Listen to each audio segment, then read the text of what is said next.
Hey guys, in this video we're going to be grooming some Schubert Chokecherry trees. So when I look after my chokecherry trees, I want to get rid of any material, any leaves or branches that are dead, dying or diseased. So let's have a quick look at some of my chokecherry trees and see if we can find any evidence of that. I'm also going to be getting rid of any suckers. The suckers grow up from the bottom of the tree, and they take away some valuable nutrition from the tree, and it looks pretty ugly and it makes a mess on your lawn. So I always advise in cutting away any of the suckers that grow up from the base of the tree. So this chokecherry tree right here is about 12 feet tall, about 8 to 10 years old. And when maintaining these trees, you're going to want to look for any fungus that grows on it, which is one of the most common issues that people have with their cherry trees. It kind of looks like poop growing on a tree, and if you find any of that, you want to make sure to cut about 6 inches below where the fungus is, and then make sure to rinse and sterilize your cutters, because you could spread it to the next tree. And then the part that is diseased that you cut off, you want to make sure you burn it or dispose of it so that it doesn't spread. In the springtime, the chokecherry tree starts off with green leaves, and you can see there are some green leaves on it right here. This is the new growth since mid-summer.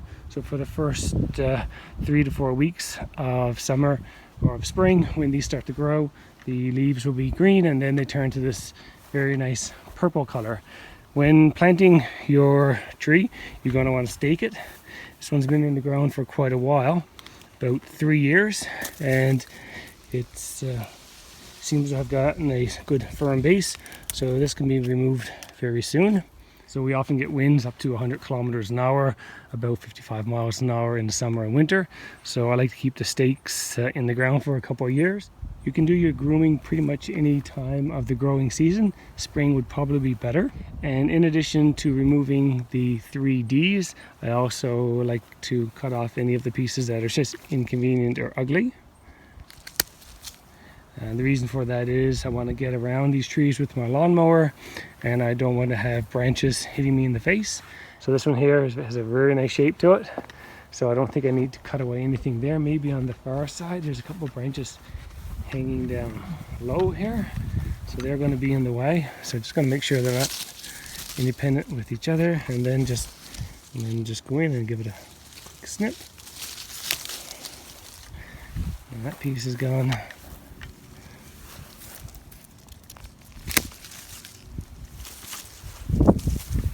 So on this one here, first thing I notice, there's a branch broken off right here. Just gonna get rid of that guy altogether. Doesn't need to be there. So in this example, on this chokecherry tree, you can see the suckers are quite large, and I probably wouldn't go at it with the weed whacker.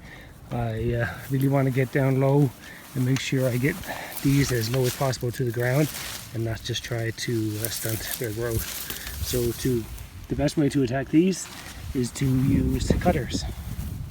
So when cutting these out, you want to go as low as you possibly can to the ground, and even stick the end of the clippers into the ground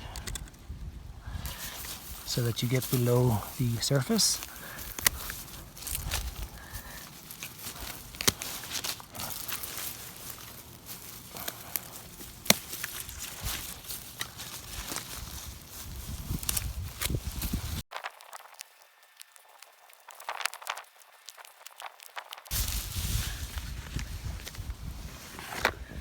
So there you have it. It's actually quite a bit there. You can see how low I cut it, right below the surface of the ground, and that will help slow its growth.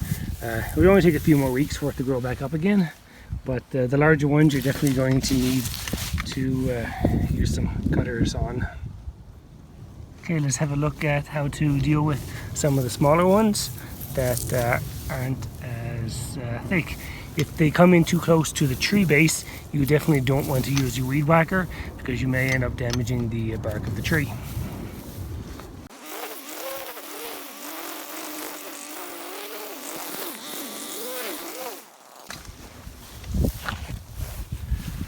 can see how close I got there.